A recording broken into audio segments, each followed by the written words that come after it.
네, 이제 브랜드 관리 전략 11강 시작할까요?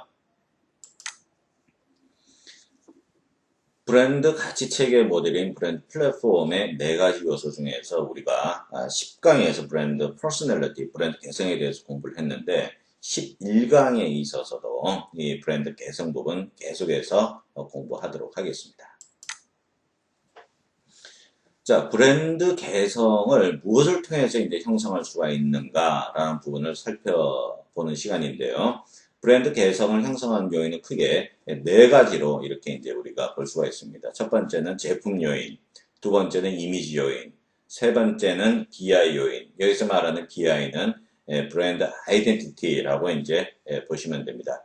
그리고 마지막으로 커뮤니케이션 요인. 이렇게 4가지를 통해서 브랜드 개성이 형성된다라는 것입니다. 자, 그럼 하나씩 살펴보면은 제품 요인에는 브랜드 개성을 형성하는 제품 요인은 패키지, 포장을 말하는 것이죠. 그리고 어떠한 제품인가라고 하는 종류, 그리고 그 제품의 가격, 속성, 이런 부분들이 제품의 표현이 포함이 되고, 두 번째로 이제 이미지 요인을 보면은 사용자, 생산지, 또 기업 이미지를 통해서 이제 개성이 형성된다는 얘기고요. 또 기업의 CEO, 최고 경영자를 통해서도 이 브랜드 개성이 형성된다라는 것입니다. 세 번째로 이제 BIO에는 브랜드 네임이라든지 또 브랜드의 로고, 마크라고 하죠. 그 다음에 색상 등. 그리고 마지막으로 커뮤니케이션 요인에는 광고 모델, 또 크리에이티브 스타일, 또 슬로건, 자 이런 것들인데, 자 이 4가지 중에서 중요한 것들 몇 가지만 우리가 사례로 살펴보도록 하겠습니다.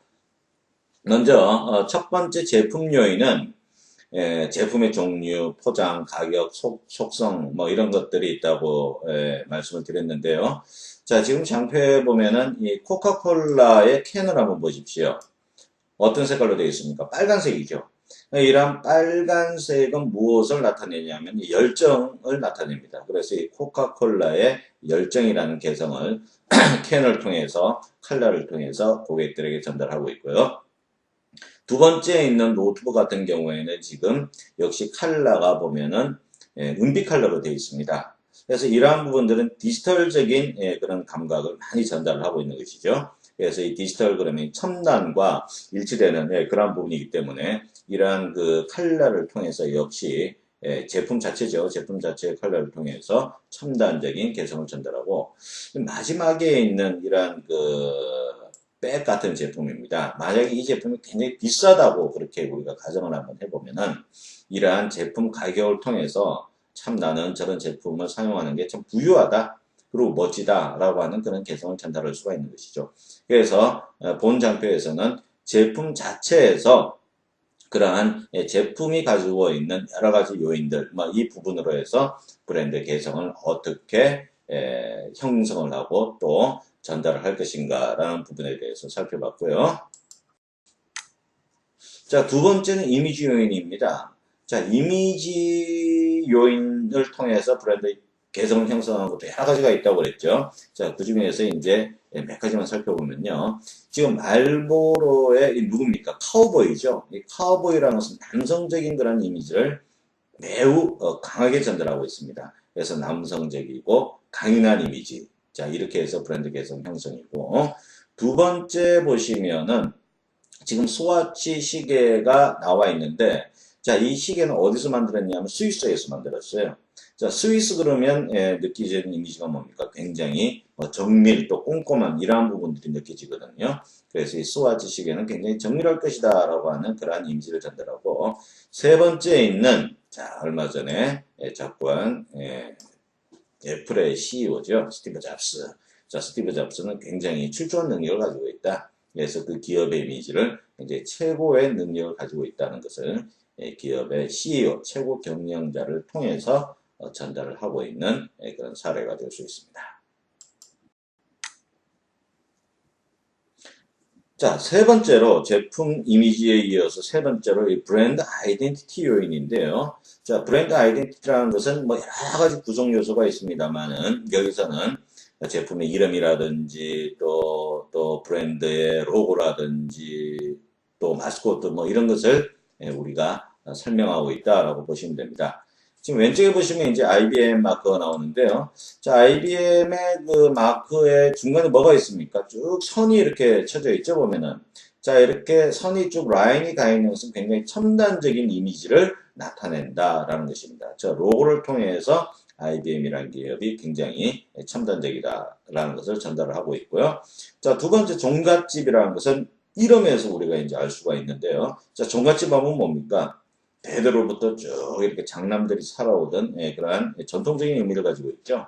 그래서 우리나라에서만 사용하고 있는 그런 단어가 될 수가 있습니다. 그래서 이렇게 해서 한국 전통이라는 그러한 개성을 전달하고 따라서 이 종갓집에서는 한국 전통 음식 관련된 그런 제품을 많이 만들어냄으로 해서 브랜드 이미지를 강화시켜 나간다라는 것이죠. 자, 마지막으로 세 번째는 마스코트입니다. 네, 타이어 회사의 마스코트죠. 보면은 미쉐린 타이어의 마스코트인데, 자, 이름이 무슈 비벤덤. 자, 무슈라는 것은 이제 미스터라는 뜻인데요. 자, 비벤덤이라는 저러한 마스코트를 만들어서, 자, 이 비벤덤에 이 구성하고 있는 부분들이 전부 다 타이어가 이제 구성을 하고 있어요. 보면요. 이 라인으로 이렇게 처리된 게. 그래서 저런 마스코트로 인해서 그 타이어가, 미쉐린 타이어가 굉장히 친근한 개성을 가지고 있다. 이렇게 해서 브랜드 아이덴티티 요인이 또 브랜드 개성을 형성하는 하나의 중요한 요인이다라는 것입니다. 자, 마지막으로 이제 커뮤니케이션 요인인데요. 뭐 광고라든지 기타 이제 커뮤니케이션 수단을 보시면 되는데, 자, 첫 번째 있는 것은 IBK 기업은행의 사례입니다. 자, 기업은행이라고 하면은 우리가 일반적으로 생각을 했을 때, 자, 소비자, 우리 같은 소비자가 아니고 기업들을 상대로 해서 하는 은행이다라는 그러한 선입관을 가질 수가 있는 것이죠. 자, 그런데 얼마 전부터 남녀노소 할 것 없이 다 잘 알고 친근한 이미지를 가지고 있는 송혜 선생님을 모델로 사용을 했습니다.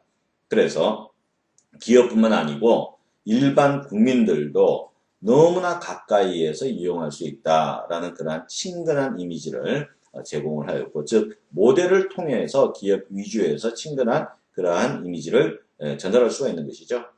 결과에 보면은 이 송혜 선생님을 모델로 한 이후에 이 기업은행의 IBK 기업은행의 매출액이 많이 상승을 했다. 그만큼 이 브랜드 개성은 중요하다라는 것을 우리가 사례로 알 수가 있습니다. 자, 두 번째 보시면요. 자, 축구장의 그 펜스에 보면은 여러 유명한 브랜드들이 이제 광고가 붙어 있거든요. 그러한 펜스 광고라고 하는데, 이러한 경기장에서 만날 수 있는 그러한 광고를 통해서 저 기업은 굉장히 활동적이다, 에너제틱하다라는 그러한 이미지를 역시 고객에게 전달을 하는 것이에요. 자, 세 번째, 자, 유한 킴벌리의 사례인데, 우리 강산 푸르게라는 아주 유명한 캠페인, 정말 그 오래된 캠페인이죠. 자, 이것은 무엇인가 하면은 환경을 중요하게 생각한다라는 그러한 기업의 가치관을 개성을 통해서 전달하는 것입니다. 그래서 저러한 커뮤니케이션 캠페인은 우리 기업이 환경을 중요하게 생각한다, 환경 친화적인 그러한 이미지를 가지고 있다라는 것을 역시 형성할 수 있는 좋은 기회가 될 수가 있겠죠. 자, 이렇게 해서 브랜드 개성을 형성하는 요인 4가지, 제품, 그리고 이미지, 그리고 브랜드 아이덴티티, 그리고 마지막으로 이렇게 커뮤니케이션 요인, 이렇게 4가지를 통해서 브랜드 개성이 형성될 수 있다라고 정리를 할 수가 있겠습니다. 자, 이렇게 해서 브랜드 플랫폼이라는 브랜드 가치 체계 모델의 세 번째 요소인 브랜드 개성 부분 우리가 공부를 끝내고, 자, 지금부터는 이 브랜드 플랫폼에 있어서 어떻게 보면 가장 중요하다고 할 수 있는 핵심 가치를 의미하는 코어 아이덴티티, 자, 이 부분 같이 한번 공부해 보기로 하겠습니다.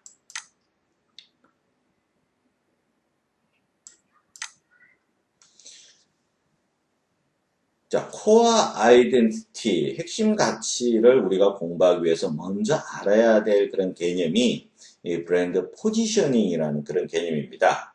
자, 우리 브랜드 관리 전략 교재 59페이지에서 73페이지에 보시면 잘 나와 있는데요.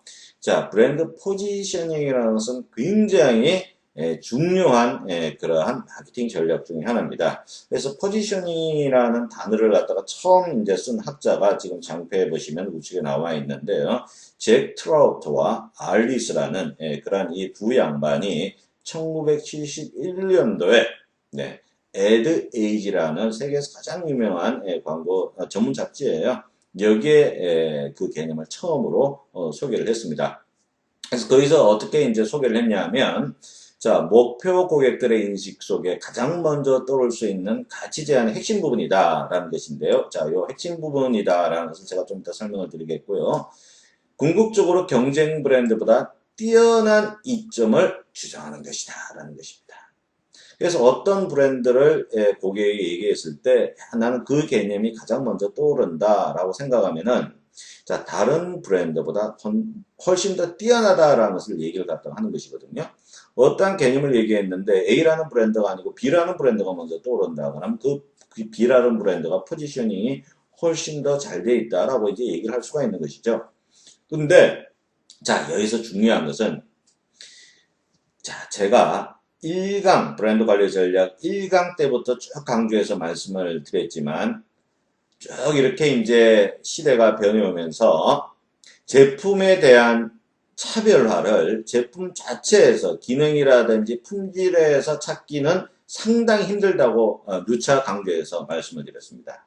그래서 이 포지셔닝이라는 개념도 그 개념과 연동을 해서 생각을 할 수밖에 없는데, 자, 제품 자체에 대해서 무엇을 하려는 게 아니고 궁극적으로 브랜드를 구매하는 것은 소비자이기 때문에 소비자의 인식에 행동을 가하는 것이다. 그래서 똑같은 제품이라도 이 브랜드가 어떻게 고객의 인식 속에 자리 잡게 되느냐에 따라서 성공 여부가 결정될 수 있다라는 식으로 쉽게 설명을 할 수가 있는 것이죠. 자, 다시 한번 강조해서 말씀을 드립니다만은 브랜드 포지셔닝이라는 개념은 제품 자체에서 무언가 특별한 것을 개발하고 만들어서 고객과 만나는 것이 아니고 똑같은 제품이지만 고객의 인식 속에 어떻게 자리 잡게 하는 것. 그러니까 포지션이라는 개념이 위치라든지 자리 그런 개념인데 그 포지셔닝을 뒤에 ing를 붙여서 동명사를 만든 것이기 때문에 위치 잡기, 자리 잡기라는 것입니다. 그래서 브랜드를 고객의 인식 속에 어떻게 자리 잡을 것인가 라는 전략이 바로 이 브랜드 포지셔닝 전략이다라는 것입니다.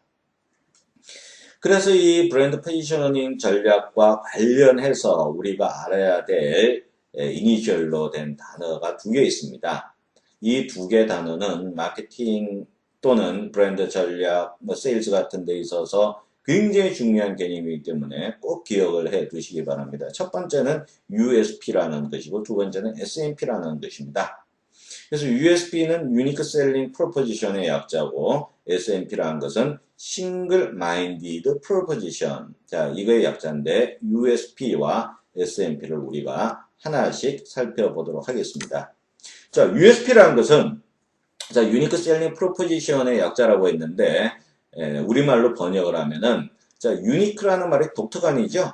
그리고 selling이라는 것은 판매입니다. 그리고 proposition은 제안이라고 할 수가 있어요. 그래서 독특한 판매 제안인데 자, 이 독특한이라는 단어를 제가 강조해서 여러분들이 기억을 하셔야 된다고 얘기를 갖다 많이 했죠. 그죠? 그래서 differentiation이라는 차별화, 그 다음에 distinctive, 그리고 unique 이런 단어들이 이제 브랜드가 성공할 수 있는 중요한 밑받침이 되는 단어들인데요. 자, 요 내용을 살펴보면은 철저한 제품 조사 및 소비자 조사를 바탕으로 제품 고유의 장점을 소비자에게 반복해서 전달하는 것입니다. 자, 그래서 이 차별화라는 독특한이라는 것은 그냥 나오는 것이 아니고 조사를 철저히 해야 된다는 것이죠. 경쟁사는 어떤 얘기를 하고 있는지, 또 우리 제품은 어떤 특징을 가지고 있는지, 또 소비자는 어떠한 부분에 있어서 강하게 인상을 받고 있는지. 그래서 궁극적으로 우리 제품의 고유의 장점 무엇인가 그것을 만들어서 한 번이 아니고 계속 반복해서 전달한 것입니다. 자, 이 USB 중에서 가장 중요한 단어는 무엇이라고요? 네, U입니다. unique, 독특한. 자, 이 부분을 꼭 기억을 갖다 해두시고.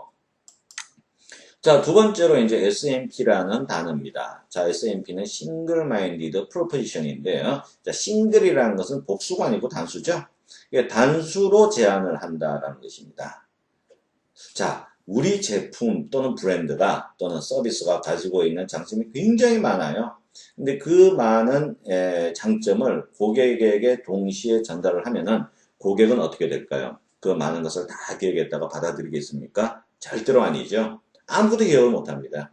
그래서 하나에 집중을 해서 그 하나가 무엇인가 하면 가장 중요한 것이 무엇인가 라는 것이죠. 그래서 그 하나를 가지고 고객에게 전달을 하는 것이 바로 이제 SMP라는 그런 전략인데요. 제가 사례를 하나 볼까요? 자, 초점이 맞춰지지 않은 그런 사진입니다. 자, 초점이라는 것은 포커스죠. 고객에게 전달할 때 초점을 맞춰야 된다고 했는데, 자, 사진을 찍을 때도 초점을 갖다 맞춰야 돼요. 자, 지금은 초점이 흐린 사진인데, 자, 이 사진의 주인공은 굉장히 유명한 사람입니다. 누군지 한번 잘 생각을 해보세요. 아시는 분이 거의 없을 겁니다. 제가 시간을 한 5분 정도 더 드리더라도 이 사진의 주인공이 누군지 알아맞추시는 분은 별로 없을 거예요. 왜일까요? 초점이 흐리기 때문에 그렇습니다. 그러니까 이런 식으로 브랜드 마케팅을 하면은 100% 실패합니다. 그래서 초점을 맞춰서 마케팅을 해야 된다. 브랜드 마케팅을 해야 된다라는 것이고, 그래서 이 사진을 그러면 초점을 맞춰서 한번 볼까요? 네, 누군지 다 잘 아시겠죠, 그죠? 그 유명한 김연아 선수입니다. 그래서 브랜드도 고객과 만날 때 하나에 정확히 초점을 맞춰서 전달해야 된다라는 것을 제가 사진으로서 예를 보여드렸고요. 자, 이 볼보 얘기는 이제 마찬가지입니다만은 볼보도 여러 개의 이러한 그 장점을 가지고 있습니다. 뭐 품질적인 측면이라든지 또 안전이라는 부분, 또 환경보호 이렇게 이제 여러 가지 초점을 여러 가지 특징을 가지고 있는데 이 세 가지를 고객에게 다 이렇게 던지면은 소비자는 아무도 기억을 못해요. 그래서 중요한 것이 무엇입니까? 초점을 맞춰야 되는 것이죠. 그래서 볼보는 무엇에 초점을 맞추었습니까?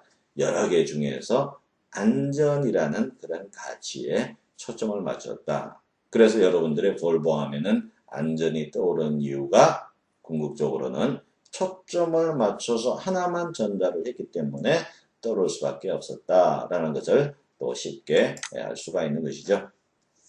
자, 이렇게 해서 우리가 이제 USP 또는 SMP 이런 단어들에 대해서 살펴보았고, 그 전에 이제 브랜드 포지셔닝이라는 개념에 대해서도 같이 공부를 했는데, 자, 플랫폼의 네 가지 요소 중에서 마지막인 코어 아이덴티티와 브랜드 포지셔닝 컨셉이 무슨 관계가 있길래 자꾸 이렇게 포지셔닝 개념을 먼저 얘기하느냐, 그렇게 의아하게 생각하실 수가 있는데, 그 이유는 브랜드 포지셔닝 컨셉이라는 개념과 코어 아이덴티티는 같은 개념이기 때문에 그렇습니다.